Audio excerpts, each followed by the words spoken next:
Hi, this is Nathaniel from Cybershark TV. Today we'll be looking at a room called Volatility by TryHackMe, which is a memory forensics tool. So it says Volatility is a free memory forensics tool developed and maintained by Volatility Labs, regarded as a gold standard for memory forensics in incident response. And so it says expandable via a plugin system and is an invaluable tool for any blue team. So this tool uses various types of plugins such as ImageInfo, PS List, and all these kind of plugins to enumerate or analyze the captured memory.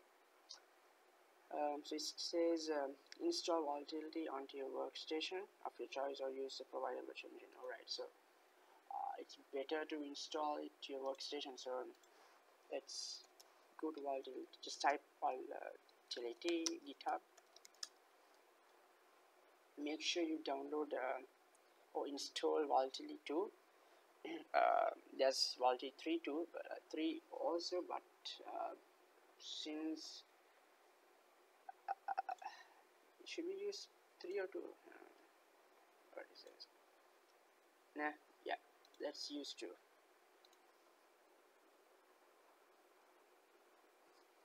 Yeah, so first you have to copy this and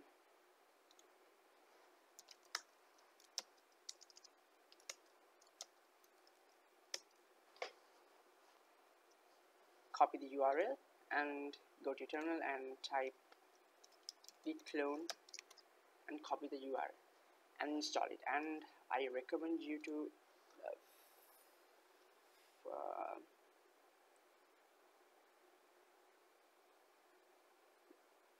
follow this link to install the tool to your workstation. So I won't be going through the setup because I already had the tool. Alright, cool. So let's get back.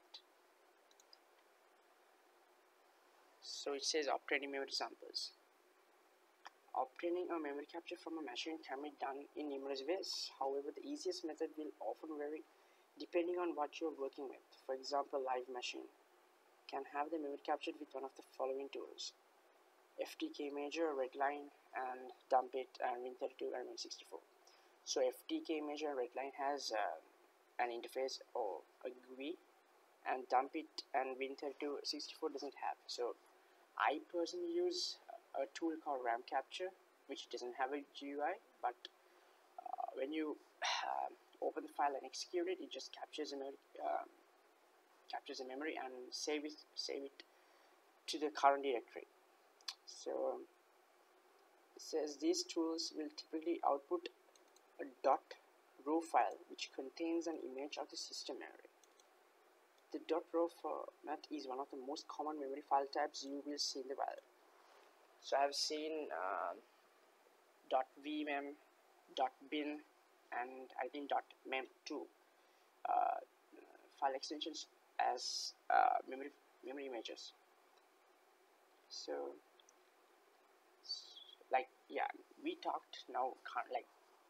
we talked about machines which are turned on. So what if the machines are turned off and the RAM is, it's volatile, right? So it says offline machines, however, can have their memory pulled relatively easily as long as the drive is not encrypted. For Windows systems, this can be done via pulling the following file. It's called system drive hyperfill.sys. So if you don't know what system drive is, let's just check what is it. So open CMD and echo system drive. My bad.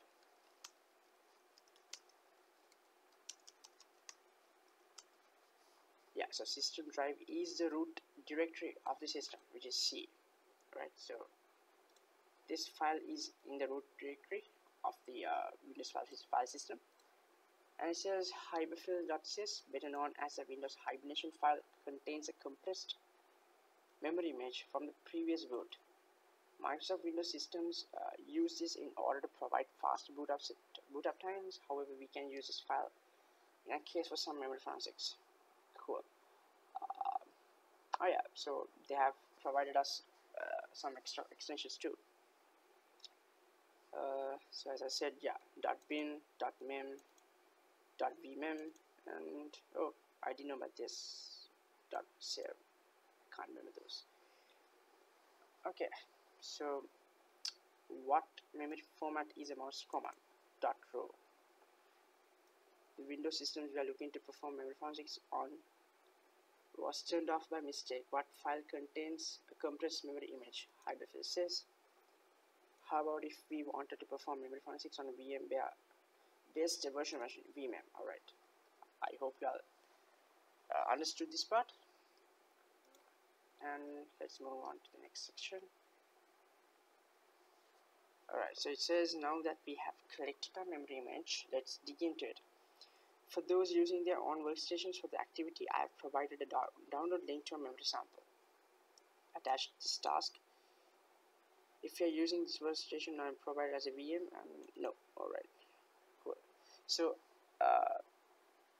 go and download these files they have given you, and I've already downloaded and extract. Oh no, I haven't extracted yet. So yeah, so it's called the Cridex memory dump. So just type unzip Cridex.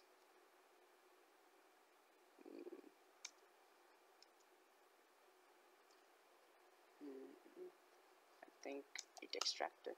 Yes. Okay. Alright, so the extension is vmem. So if we type file cridexdump.vmem, it's called data. The file type is data. Okay, so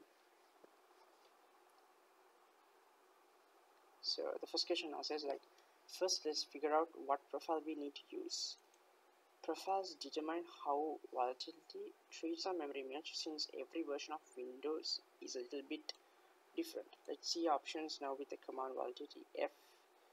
So tag F is for the file, the memory file, and this image info is a plugin, so you can use this plugin to gather or get to know about the memory capture. Right, so let's try.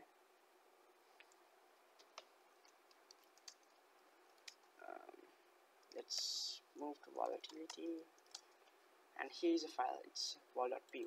It's a Python script. Cool. So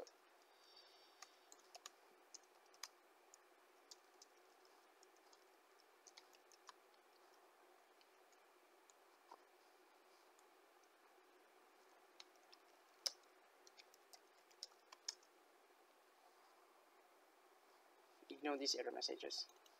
I don't know. Okay, so if we type python vol.py.h to get the help menu, you can see different types of options. Tag F for the file name, and these are the plugins, supported plugin commands. So as an example, if you take cmd line, it displays process command line arguments. Or if we type connections, print list of open connections, such as open sockets which the malware used to connect to external servers such as command and control servers. You can find those. And image info, identify information for the image. Alright, so that's what we are going to do now. Okay, so tag F for the file name. It's in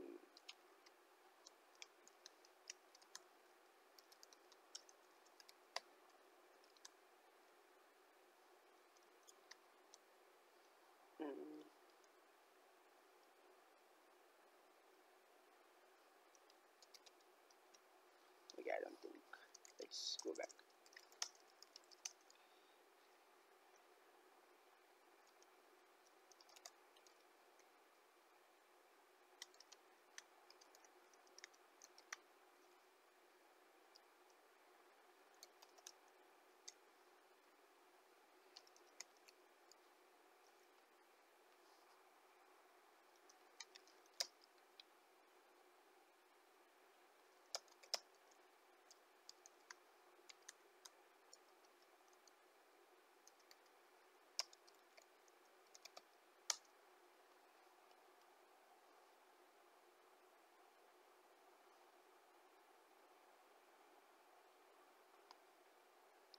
As you can see, I use stack F for the file name and image info to identify information about the memory image, and it's still analyzing the memory capture.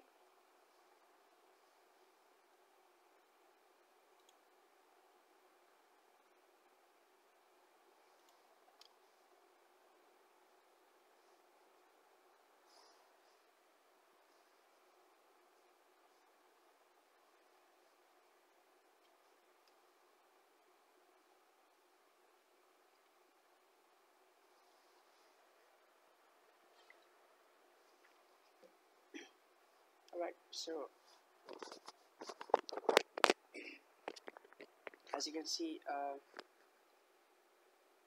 it has two suggested profiles. One is WinXPSSP x86 and WinXPSSP3 86. Alright, so it's a 32-bit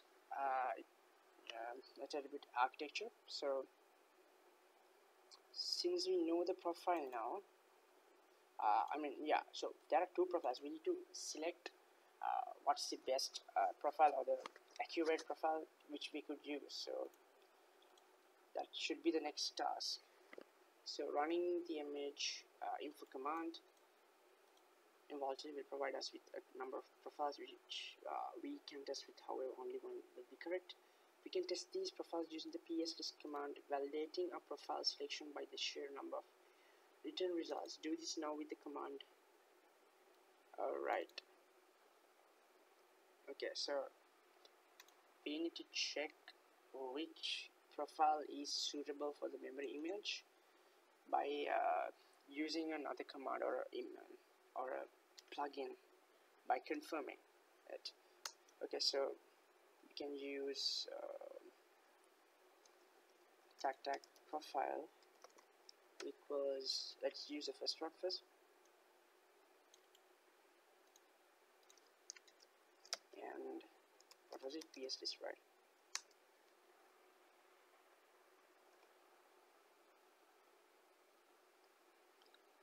Okay, so I think that is the correct one. So let's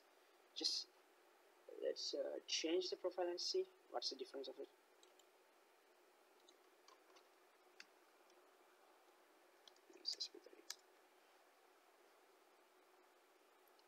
So now I'm using the second profile. Okay, so I guess it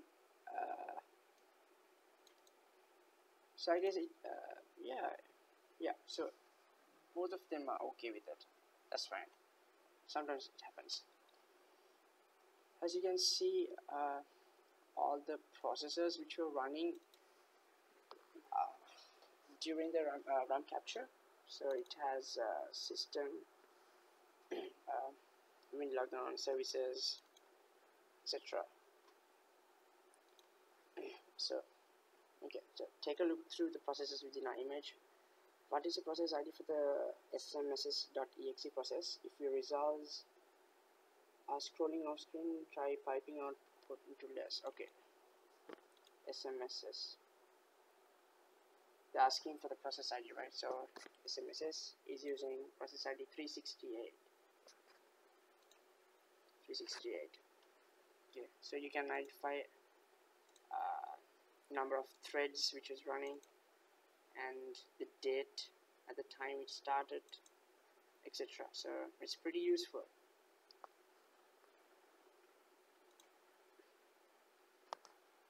In addition to viewing active processes, we can also view active network connections at the time of image creation. Let's do this now with the command netscan. Unfortunately, something not great is going to happen here due to the sheer age of the target. The system as a target. System as a command netscan doesn't support it. Okay, so since the target machine is an old version of Windows and it says that it doesn't support the netscan command, let's try it out.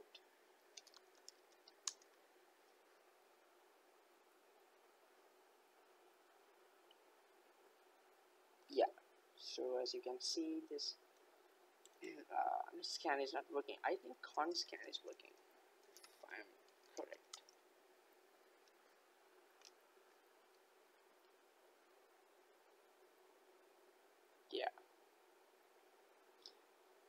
So as you can see, I used conscan to get okay, so the infected machine's IP address is this, and it is connecting to this remote IP address with port 8080. And yeah, this is pretty much a solid evidence, right? So and you can basically, you know, track this IP down, and you can do what an cyber investigator do. All right, I won't go deep into those now. Let's go back to the questions.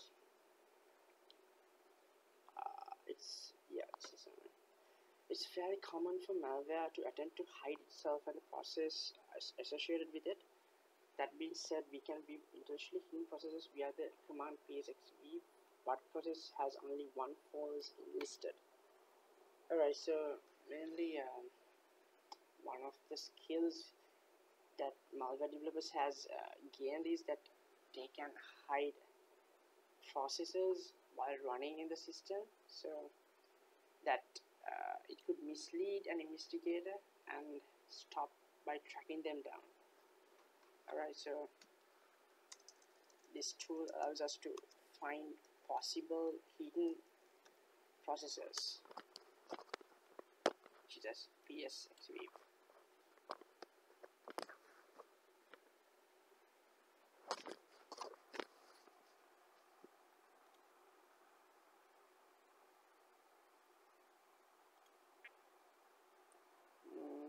Okay, so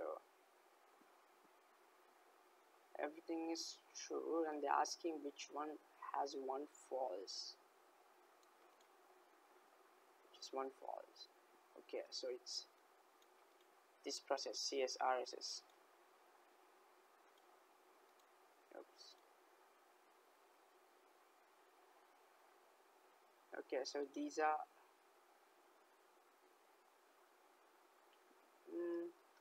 done. CSRSS 584 PID 584. Cool. Okay, so one false is for the CSRSS. So that means even though there's the process here, this says it doesn't have, so that means this is a false or a hidden process. I hope you got it. Okay, right. In addition to viewing hidden processes via psxv, we can also check this with a greater focus via the command ldr modules. 3 columns will appear here in the middle. In load init in mem, if any of these are false, that module has likely been injected, which is a really bad thing. Okay, on normal system, the grep statement above should return no output. Which process has all 3 columns listed as false? Should return no output. So that means if any of the output has an expression called false, it is most likely injected. Pretty interesting, right? So it's called LDR modules. Let's try.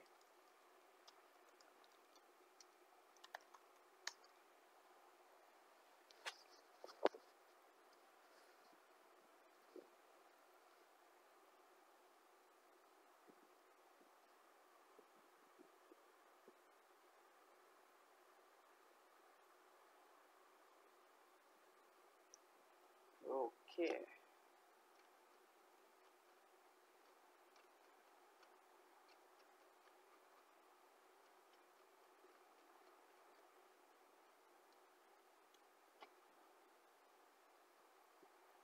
As you can see, so what does it say? It will appear here in the middle. If any of these are false, that means module has likely been injected. On a normal system, on the grep statement above should not return, which processes all 3 columns listed as false. Okay, strange. System is also injected, and yeah, CSRS is also injected. System, are there any? No. So according to our previous examination, we knew that CSRS is most likely injected, so this confirms that the attacker has used this processor, the process, or this process ID to do unintended malicious stuff to the system. Alright, so yeah, the command is, or the plugin name is LDR modules.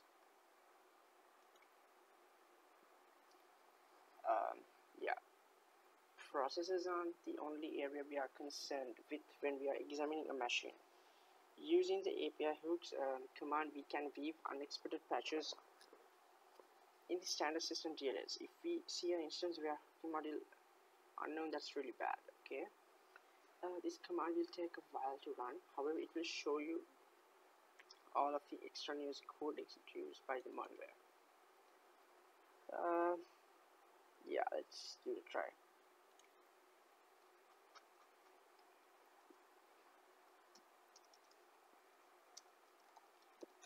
So APIs are basically a piece of code which helps. Oh, why didn't it work? API.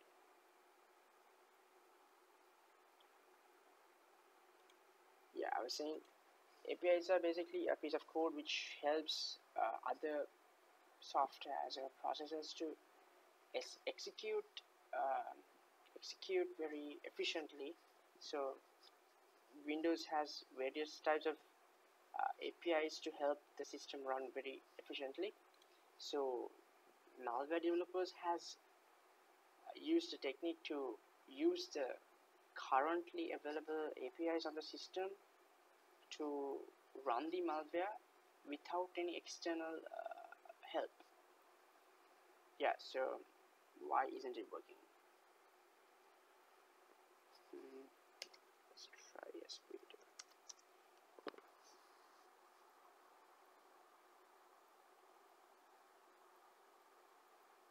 Okay, it doesn't work.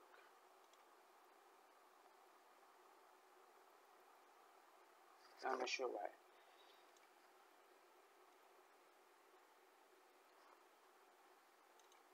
There's a command called DLL list. You can list all the DLLs, the dynamic link layer.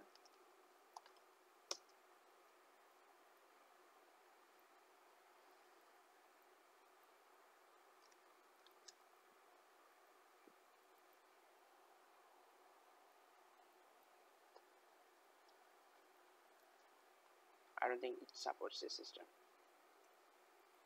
That's fine. So injected code can be a huge issue and is highly indicative of very bad things. We can check for this command with command nullfind using the full command volatility this command and destination directory. We can not only find this code but also dump it to a specific directory. Okay, so it has a nullfind command helps us to find any injected code basically. Yeah, let's try it out.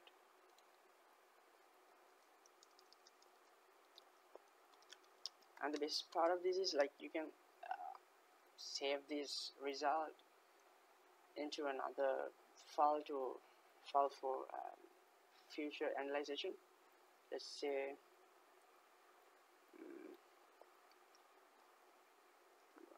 commands, mal commands.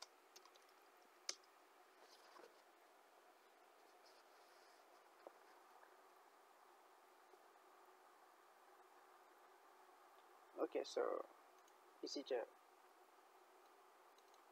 okay, directory. So we need to create a directory called mal and rerun the code or the script. Okay, so it's not asking for a file name, it's asking for a directory. So what What are they asking? We'll use the dump later for more analysis. How many files does this generate? Okay. So you can see it has created a directory called mail, and if you change directory to that, it has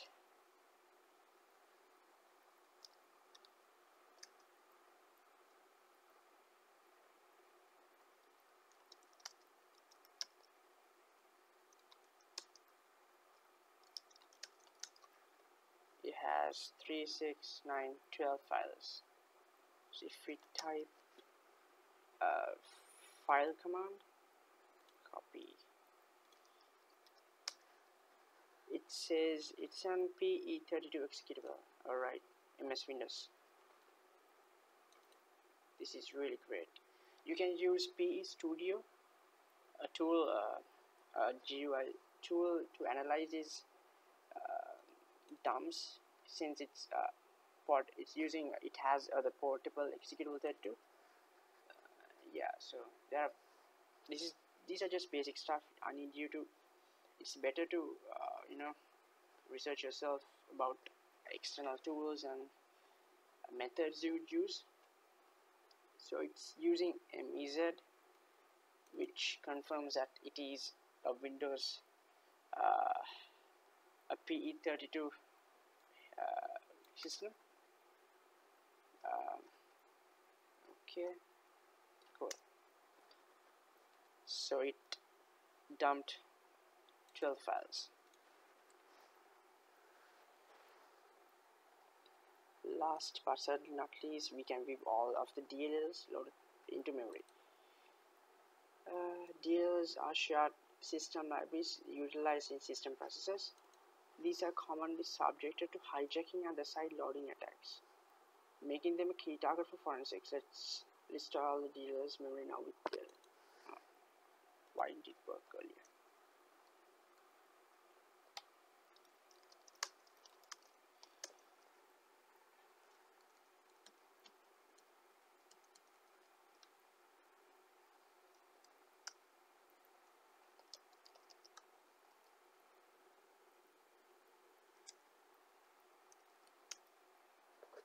Alright, so it's 3 L's DLL list.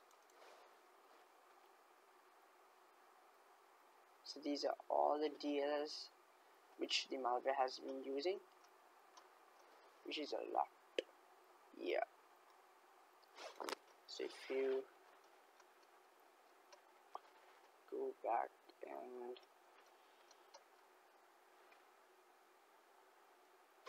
I hope you can just grep CSRSS if I'm correct.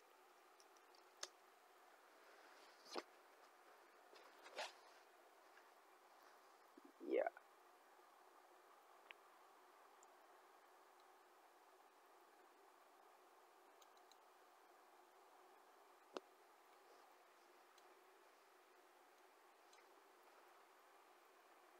Yeah, CSRSS is using 584 PID, and these are all the DLLs which this process has been using.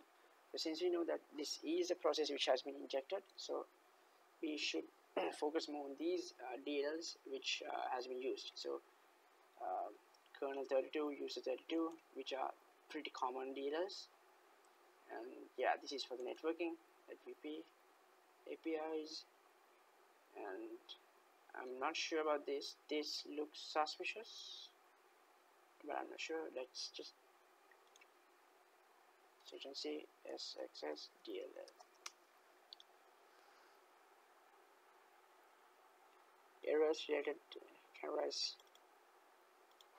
So what it said is considered a type of DLL library, essentially a guidebook that stores information. Alright, so no, it's not suspicious. That's fine. We are still learning. Okay. Now that we have seen all of the DLLs running in memory, let's go a step further and pull them down. Do this now with the command profile PID. Okay, so where the PID is a process ID of the infected process we identified earlier. So as I told you, I showed you, the injected process is CSRSS and the PID is 584. Sorry. So we need to pull down the DLLs down to a directory and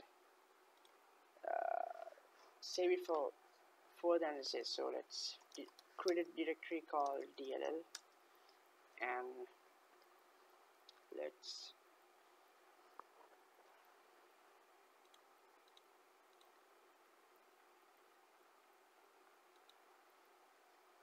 so the command is DLL dump PID is 584 and the directory is DLL.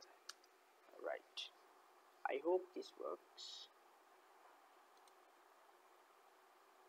So it's asking how many DLLs does this end up pulling. Alright, let's see. Let's go to DLL. So as you can see, 3, 6, 9, 12 DLLs. If you just use a file utility to get the file type, yeah, so it says it's also called PE32, portable executable 32.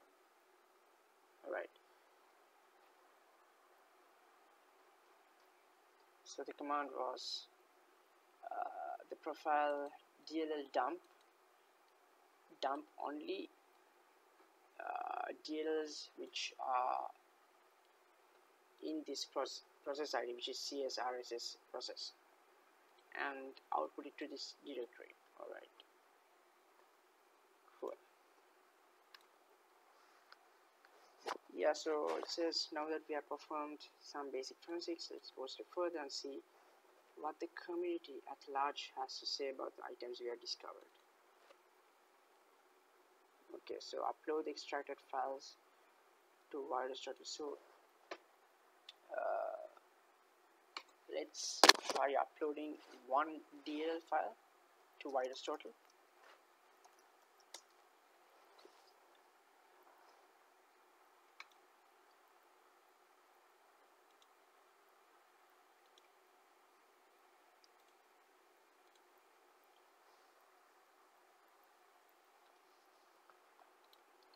It's in I think it's in Redim Forensics and DLL. Alright, let's just drag and drop one DLL. As you can see, it says just one malicious, but that's fine. We just only uploaded one DLL, but it also says it's malicious, so yeah, it is. Let's drop a dump file like this. Right, good, hold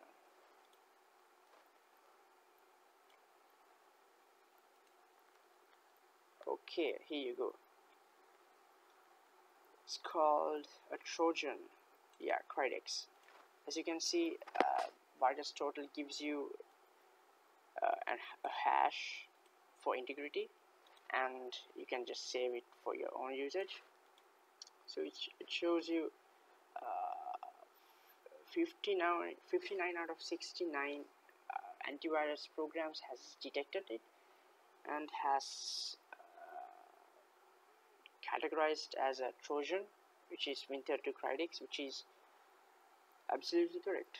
Alright, so as you can see, VirusTotal helps blue teamers or incident responders for to get to know more about the files they are dealing with. So if you go to details, you can find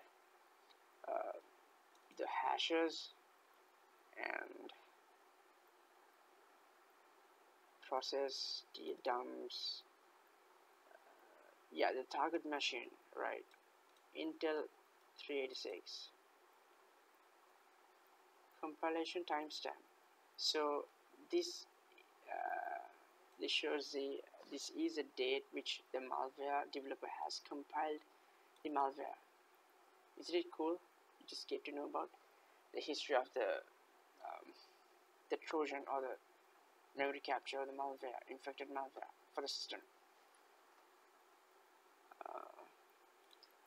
Alright, so these are DLLs which has been imported from Windows. I told you, like, malware developers use those DLLs to make their work more easy or efficiently. So yeah, these are the DLLs which has been used.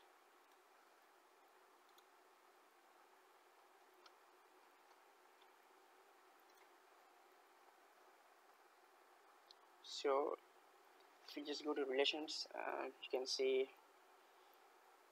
they okay, no, nothing.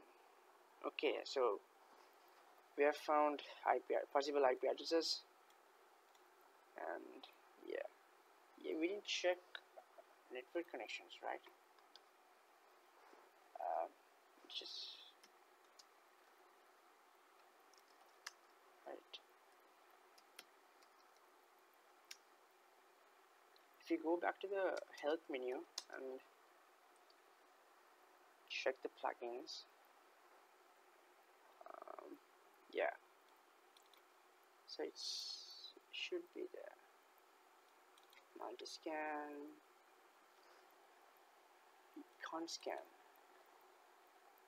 conscan and connections. Alright, so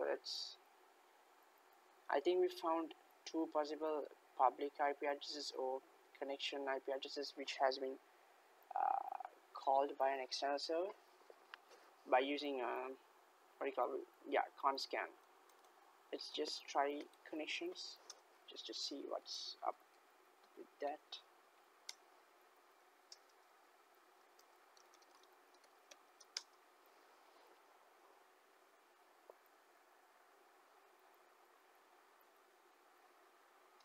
Cool. Yeah, the same local IP address, which is the target's IP address.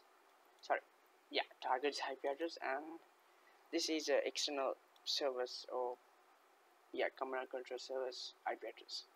Same result. So you can even just copy and just type who is. Oops.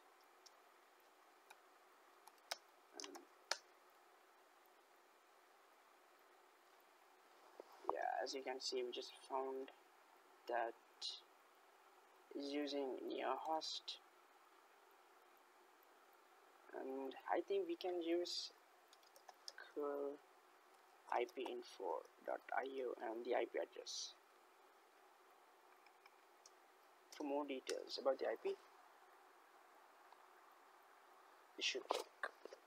Alright, cool. So it says it's from EZA. Is it? Alright, South Africa. What is EZA? The country code.